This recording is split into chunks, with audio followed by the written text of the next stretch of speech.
നീ ധൈര്യമായിട്ടിരിക്കുക. ഈ കേസ് നമ്മൾ ജയിക്കും. നിന്റെ ആ മോഹനേട്ടനുണ്ടല്ലോ, അങ്ങേരുടെ മുഖംമൂടി ഞാനിവിടെ അഴിച്ചിടും. പിന്നെ അഞ്ജു, യശോദ, എല്ലാത്തിനും നമുക്ക് ശരിയാക്കാം.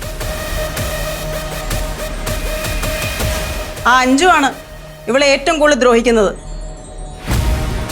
അതിന് പരിഹാരം ഉണ്ടാക്കാം. എന്തായാലും കോംപ്രമൈസ് ചർച്ച കഴിയട്ടെ. നീ ധൈര്യമായിട്ടിരിക്കാവണി. നിന്നെ ആരെന്ത് ഉപദ്രവിച്ചാലും, ഉപദ്രവിക്കണ്ട, ഒന്നും നോവിച്ചാലും നമുക്ക് ശരിയാക്കാം. നീ എന്നെ വിളിച്ചാൽ മതി. ഈ അഞ്ജുവിനെയൊക്കെ ഉണ്ടല്ലോ, നമുക്ക് വരച്ച വരയിൽ നിർത്താം. ഈ കേസ് നമ്മൾ ജയിക്കും. നിനക്ക് ജോലിയും കിട്ടും.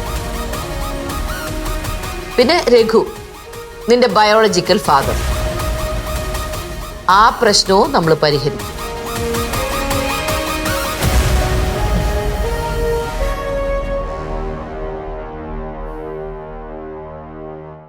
രഘു? ഏത് രഘു? എനിക്കറിയില്ലല്ലോ. എനിക്കും അറിയില്ല. എന്തായാലും അയാളെ കണ്ടിട്ടാണ് ആവണിയും ആവണിയുടെ അമ്മയും പേടിച്ചേക്കണം എന്നുള്ള കാര്യം എനിക്ക് ഉറപ്പാ.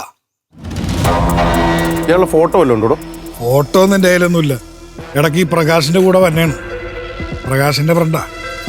ഈ രഘുവിനോട് ചോദിച്ചോ ഇവരെയൊക്കെ അറിയുമെന്ന്? അയാളോടും ചോദിച്ചു, ഞാൻ ആവണിയുടെ അടുത്തും ചോദിച്ചു. രണ്ടുപേർക്കും അറിയില്ല എന്നാ പറഞ്ഞേക്കണേ. ആവണിയുടെ അടുത്ത് ചോദിച്ചപ്പോഴേക്കും അവളുടെ മുഖത്ത് യാതൊരു ഭാവവ്യത്യാസവും ഇല്ല. അയാൾക്കാണെങ്കിൽ ഇവര് യാതൊരു പരിചയമില്ലെന്നാ പറയുന്നേ. ഈ ആവണിയുടെ അമ്മയൊന്ന് പേടിപ്പിച്ചാലോ?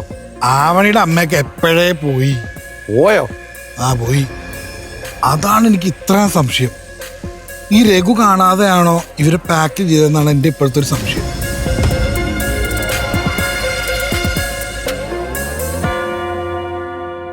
പ്രകാശ, നിന്റെ ആ കൂട്ടുകാരനോടെ?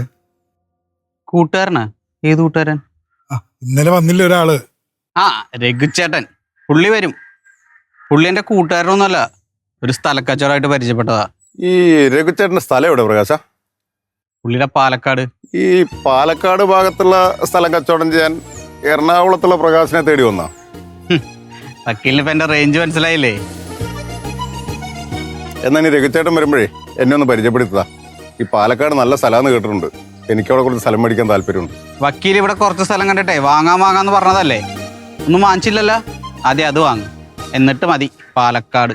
എടാ, എന്തായാലും അടുത്തോണം രഘുചേട്ടൻ വരുമ്പോ നീ ഒന്ന് പരിചയപ്പെടുത്തിക്കൊടു. രഘുചേട്ടൻ കുറച്ച് ദിവസം കഴിയുമ്പോൾ വരും. എന്തോ മോളുടെ ആവശ്യത്തിന് വേണ്ടി പാലക്കാട് പോയേക്കാം. വരുമ്പോ മുട്ടിച്ചേരാ. മോനാ, താൻ പറഞ്ഞത് ശരിയാടോ. ഈ രഘുവിന് എന്തോ ഒരു കഥ പറയാനുണ്ട്. അതാണ് പാലക്കാടുള്ള സ്ഥലം കച്ചവടം ചെയ്യാൻ കൊച്ചിയിലുള്ള പ്രകാശൻ. ഒന്നും അങ്ങോട്ട് ടാലിയാകുന്നില്ലടോ.